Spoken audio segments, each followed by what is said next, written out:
Parshas Noach, Posuk Yud Aleph. Vatishoches haaretz lefnei Elokim.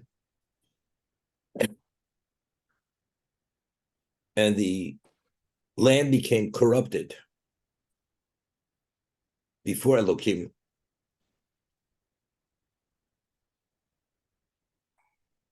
Elokim is always the midas hadin, the attribute of justice. Vatimoli haaretz chomos. And the land became filled with thievery. Let's see Rashi. Vatishoches. Whenever the Torah uses the term, it became corrupted. What does it connote?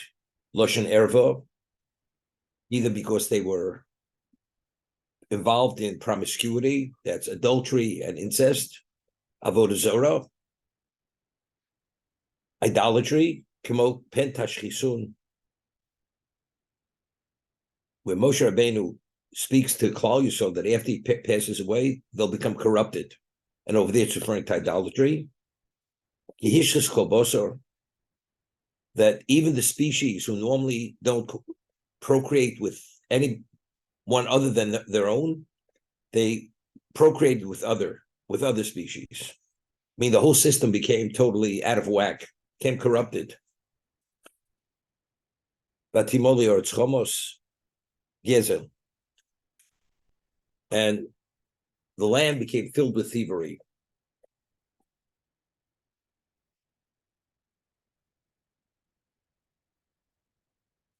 Vayar Elokim es haaretz ki hinei nishchoso.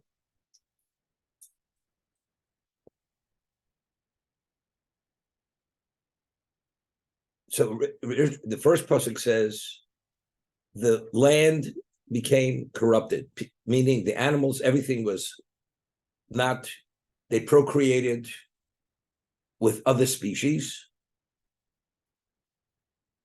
And then when Hashem saw hinei nishchoso, Rashi says, I feel that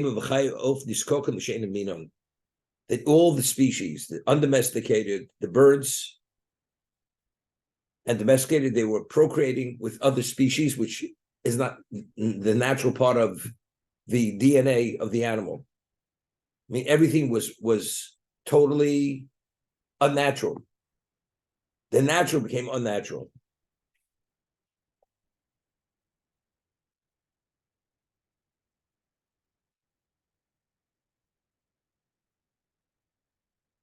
Meaning, once that happened, when you see things beginning, you hope it's only a phase.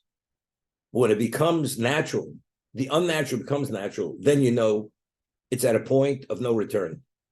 So that even the natural became unnatural, that an animal normally doesn't naturally procreate with another species, only with its own species, that meant that the whole system is so corrupted and so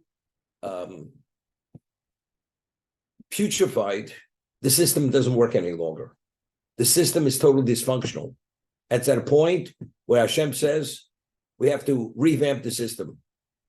You got to reboot it. And how do you reboot it? You have to shut it down. And shutting down the system means it has to be destroyed. We'll see later that when the Mabul happened, when the Great Flood happened, that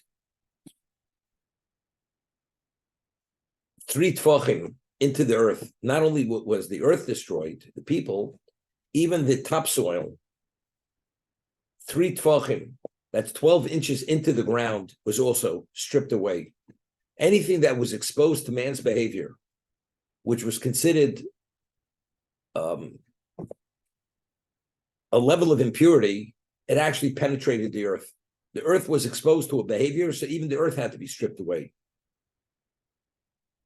That's kimol haaretz chomos mipneihem.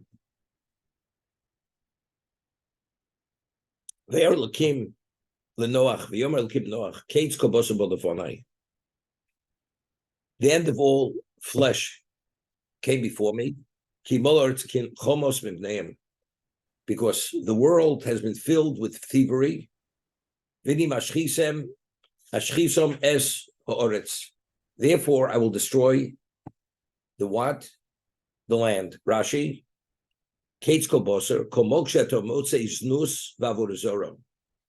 wherever you find promiscuity, licentiousness, and idolatry is in parentheses, ad musya bolo, meaning plague, death, comes to the world. Voreges tovim veroim, I mentioned, and the good and the bad are destroyed. Meaning, when midas adin is in effect, it doesn't differentiate between tzaddik and rosha.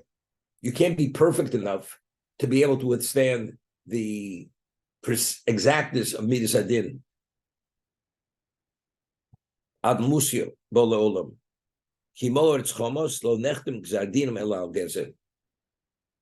The straw that broke the camel's back, the final verdict was given where Hashem had made an evaluation at a point of no return, where even that level of ethics where people did not respect one another's rights to exist, and therefore they stole from one another, that was a confirmation that they're at a point of no return. People behave ethically between one another. They value one another. There's hope that someday maybe they'll come to think rationally, to process things on a rational level.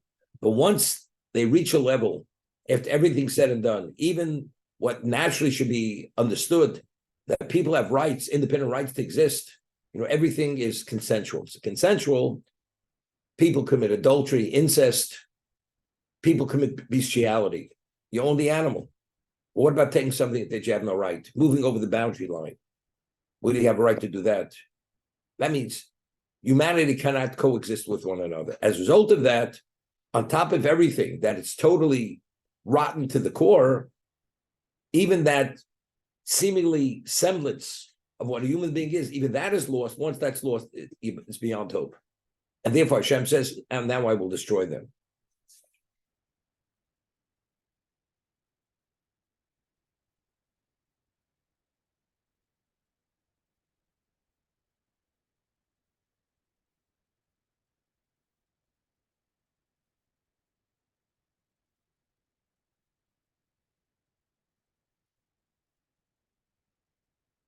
We know that the Gemara tells us that the fish were not destroyed.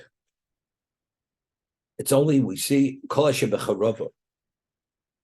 Mesu, only what was on dry land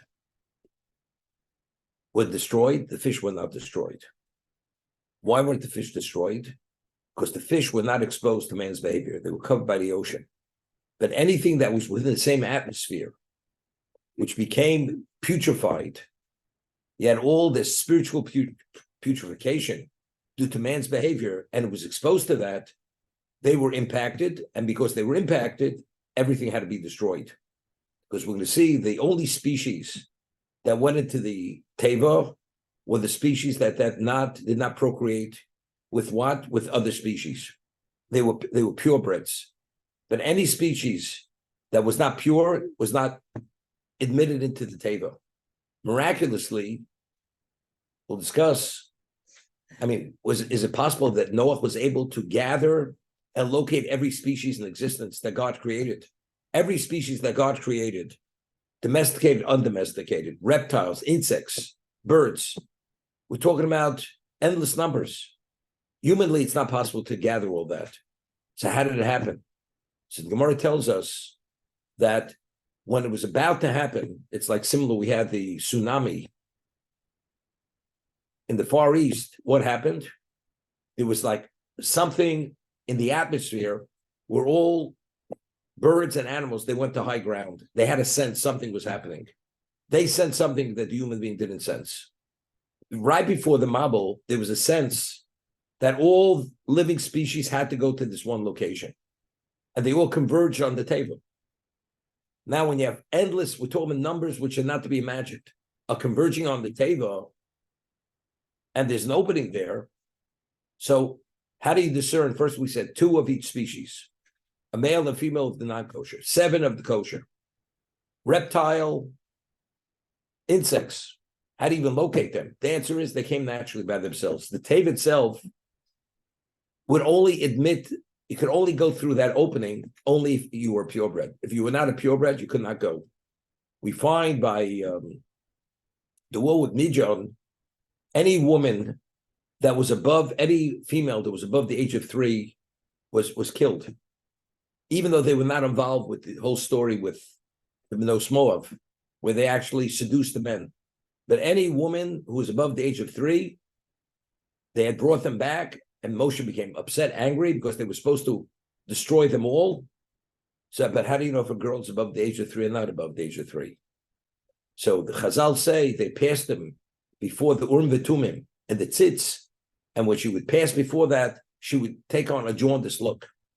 So if she was jaundice, they knew she was 3 or above and above. If she did not turn jaundice, then she was allowed to remain alive.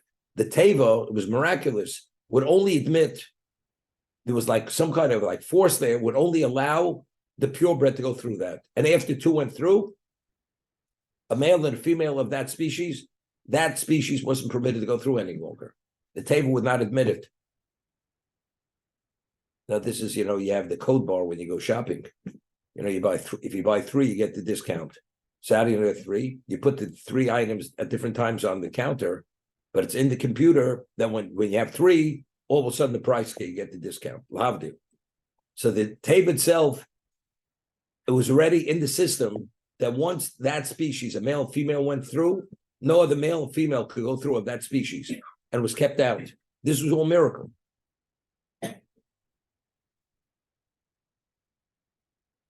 So the birds, the insects, anything that was on the terrestrial level within the atmosphere of man's behavior was impacted by man's corrupted lifestyle and behavior. The fish that were under the water, they themselves, not being exposed, they were allowed to continue. I'd once said that we find that Yaakovinu, the brochi had given to Ephraim and Menashe, was v'yidgu l'rov b'kerev haaretz. They should. So Rashi says, one to say the Yirbu Larov, they should increase in great numbers on the terrestrial level. What do you say, the Yidgu? So Rashi says over there, they should what? They should procreate and proliferate like fish. So Rashi says two interpretations. Just as fish, because they're covered from the eye of man, they're not subject to the ayin hara, to the evil eye. They should not be subject to the evil eye. And just as the fish proliferate at great numbers, your children should also proliferate for those 2 reasons. So I learned over there, the only reason why fish proliferate at such numbers is because they're not subject to the evil eye. If you're not, therefore they're in an unlimited context. That's the way I understood Rashi, but I said it in addition. Now, the original creation, which God created himself, evidently was at a different dimension of value than what happened, which was not created, part of the original creation. Okay? Now, the fish were never destroyed. As a result of that, the fish were a continuum of the original creation. Anything that went into the Teva, as we explained, the 12-month period where everything became non-functional, the luminaries didn't function. The world was in a state of darkness. The world was covered with water. That means when everything emerged from the Teva after that year, this was the beginning of a new existence. As we're going to show, it wasn't a continuation of the previous existence. It was the beginning of a new existence. As a result of that, this new existence is coming out of the Teva. It's not due because God said, let it be. Let it be. It's not coming from an ex nihilo. It's coming from what's in that table. The fish were part of the ex nihilo process. It's a continuum. Therefore, the dimension, the innate value of the fish was greater than anything that went into the table.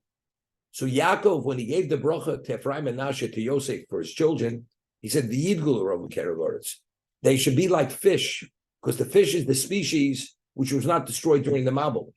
Not being destroyed as a result of, they should be the continuum of the creation that God created. Not this creation, which was a second level of creation, which did not come from the word of Hashem, let it be, but rather it existed and it emerged from the table. That's why Yaakov chose the term like fish rather than just proliferate in great numbers for that reason.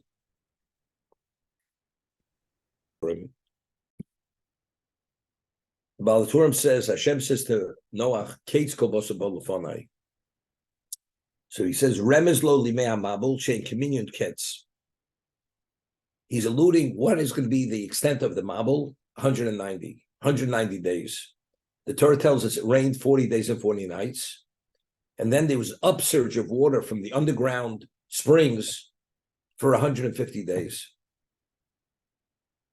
And finally, when it reached the peaks of the mountains, it went 15 amos above the peaks of the mountains, the water didn't rise any longer. Then it began receding. But it surged upward 150 days. So 150, 40, so Hashem is alluding to Noach, this is what has to happen. Now it's interesting. When we read it, we said that when the world was destroyed, the depth of the plow, which is 12 inches into the ground, even that was stripped. It was stripped off the surface because the man's behavior was able to penetrate the earth. The putrefaction went a foot into the ground. So all that had to be cleansed. The cleansing was everything was stripped. The water surging upward reached the peak of the mountains. That means the highest mountain had to be covered. Because being on the terrestrial level, being even that exposed within the same realm of existence as man was affected.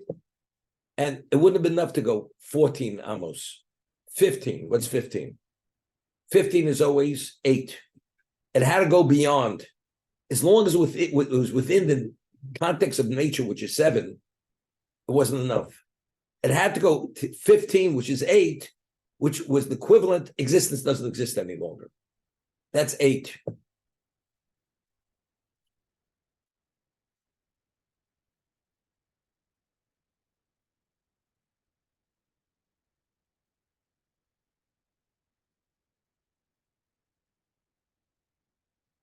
When you read Rashi cites the Medrash, why did it rain 40 days and 40 nights?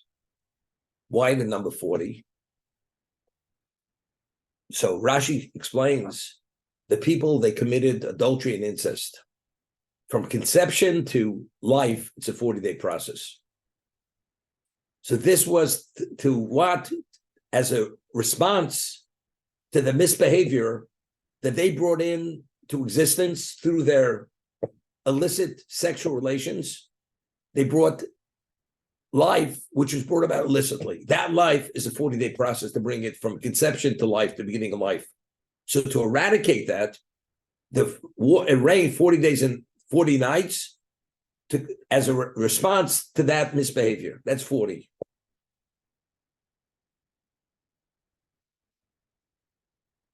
It's interesting. The number 40 repeats itself many times.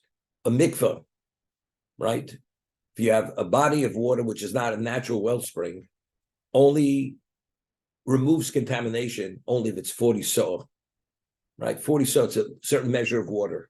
Measure. The person immerses himself correctly in a mikveh, which has 40 so, and he's fully submerged, he comes out, he's relieved that contamination. 40 is like the cleansing number.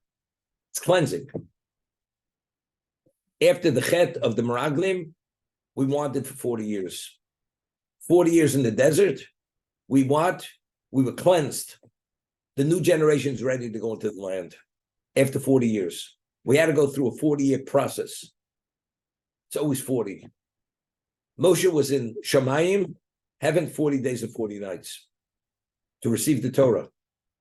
Because through that process, we became a different people. When Hashem gave the Luchos Rishonos, the first tablets, the Klal Yisrael, if we wouldn't have sinned, we were at that special level. There was a transition from the previous state to a new state. To bring about that new state, it was a 40-day process. Moshe studied Torah 40 days and 40 nights from Hashem, Mipi Agvura.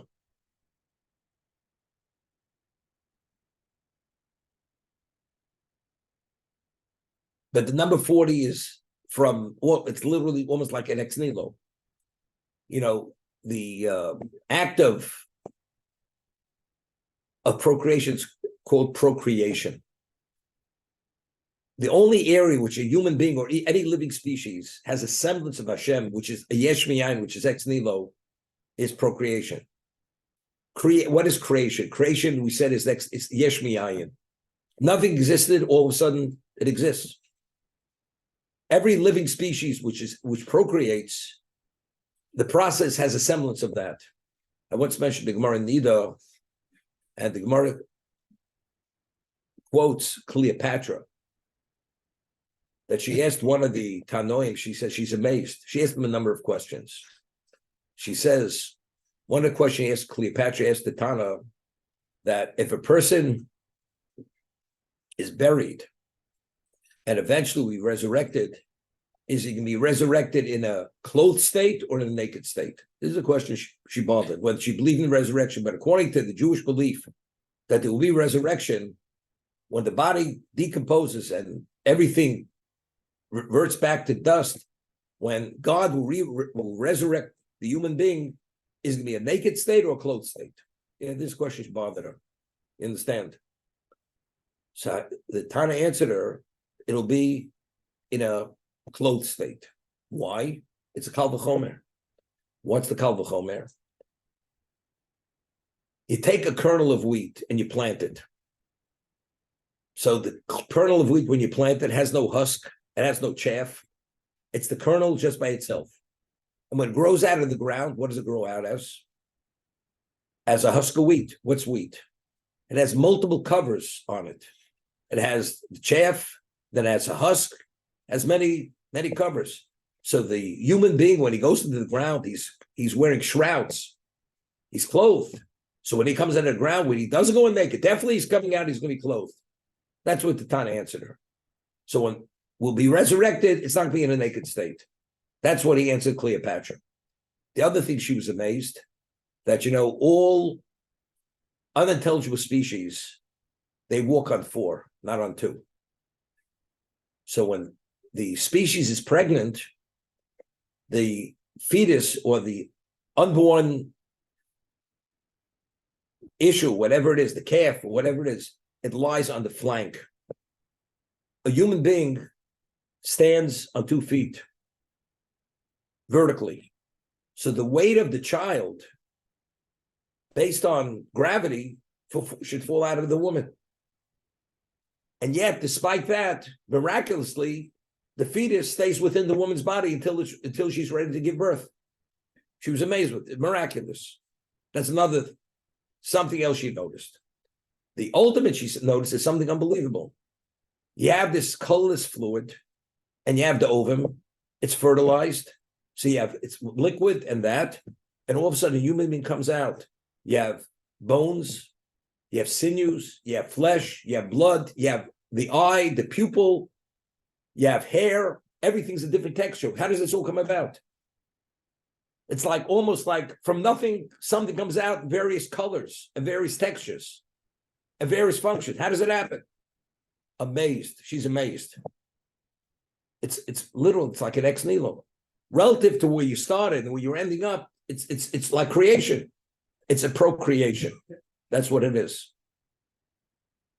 So the process is a 40-day process. From conception till life, which is the brainstem, is a 40-day process. And there are all kinds of questions, halacha questions, in terms of abortion. A Jew will read, Mar tells us in Nida, that one of the reasons why it says that the people of the Mabul, that generation, it says they were shochte yolodim. They slaughtered children, young children. So the Gemara says, al tikri shochte, we know a shin, it depends where you put the dot on top, whether it's pronounced like an S or an SH. It should not be pronounced shochte yolodim, or sochte yolodim. Sochi means to squeeze, schita, squeezing. Why? Because what they did was they wasted seed. So the potential to bring about a child, they wasted it, that the child should never come about. Therefore, they were held culpable. That was one of the bases for culpability, why they were destroyed, because they were shochtim kilodim. They could have brought about all this life, and by wasting seed, they wasted it. Therefore, they were considered as if they slaughtered children, not allowing those children to come into existence. Okay? So there's a question of halacha. Talk about abortion. So there's a famous word, I think it's from the Orach there. He says, if a woman wants to have an abortion before 40 days, of course, the Gemara says in Nivamis that up to day 40, it's referred to Maya Ba'alma. It's like fluid in the woman's body. Of course, life doesn't happen until after 40 days. So he says up to 40 days, if a woman has an abortion, it's wasting seed. Because that's all it is. There's no life there. Okay, this whole discussion is a woman in violation of wasting seed or not. But after 40 days, we're dealing with it's a different dimension of it's a different issue. Now that life exists, could you end life? So he says the basis to abort before 40 days is a lot easier than after 40 days. Before 40 days, not dealing with life. After 40 days, we're dealing with life. So the question is, what are the circumstances? What are the facts? Why do you want to abort? Is the woman's life in jeopardy? Well, if the woman's life is in jeopardy, anytime you're able to abort that child. Because it's a question of an unborn life versus a living life. The living life takes precedence over the unborn life. So it's a Gemara in Sanhedrin. Therefore, you abort the child.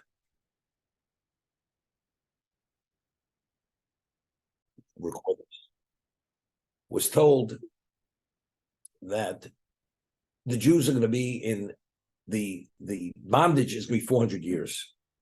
We're only in Egypt 210 years, right? 400 years. What's number 400? We find that Avram Avinu, that the Torah tells us there was a war between the 4 kings and the 5 kings, and the 4 kings were victorious. They vanquished the 5. Then they took Avram Avinu's nephew Lot captive, and Avram went to war against the 4. Now, why did these kings take Lot captive? Because they understood, this Avram Avinu is some kind of fanatic. He behaves irrationally, and he'll do something which ultimately will be able to destroy him, to take his life. Because when we take his nephew captive, he's coming after us for his nephew, and then it'll be an opportunity for us to kill him, to destroy him. Because we want to destroy what he represents. What if they were pagans? He introduced a new understanding of existence, monotheism. They want to eradicate that. But he understands, he says, it's 4 versus 1. There were 4 kings. Why 4 kings? This is the Maharal of Prague in the Gvurus Hashem. So he says, if you're surrounded on 3 sides, you have a route of escape. If you're surrounded on all 4 sides, it's called total opposition. You're totally opposed. All existence, all humanity were totally opposed to Avram's existence. They wanted to eradicate it in the worst way. That's the 4 versus 1. He was boxed in from all sides. So total opposition is 4. That's what 4 is. Also, 4 is, and he differentiates morale between 4 and 5. If you have 4 things on 4 corners, neither are connected to the other. But if you put a center point, the center point, the 5th, pulls everything together. So to unite things, 5 is your unification. 4 is what? It's like scattered. It has no substance. There's no substance. The bondage was meant to be 400 years. It's a question of how to calculate the time. What is a slave? A slave has no identity unto himself. Whatever he is, you're a chattel, you're 0, you're a nothing. So 4 represents 0. Bondage is you don't exist for all intents and purposes. You have no value. That's 4. But could be they go hand in hand. If you're totally opposed, you can't survive that. So automatically 4 is what? You don't exist. The bondage was 400 years. And therefore 4 always represents going into oblivion. That's 4. After 40 years, the Jews, the previous generation, there was no trace of them. They all died. Right? It's a transition into a new reality. That's what 4 represents. Because 4, as I said, if you're opposed on all sides, total opposition, what happens to what's opposed? It goes into the oblivion. That's the understanding. So the mikvah being 40 so, you go in to that body of water with some level of contamination, and you're ready to be relieved of it. You go in and you immerse yourself and submerge yourself. When you come out, you're coming out a bria chadosha. It's like a new being. What previously existed doesn't exist any longer. There's no trace of that contamination.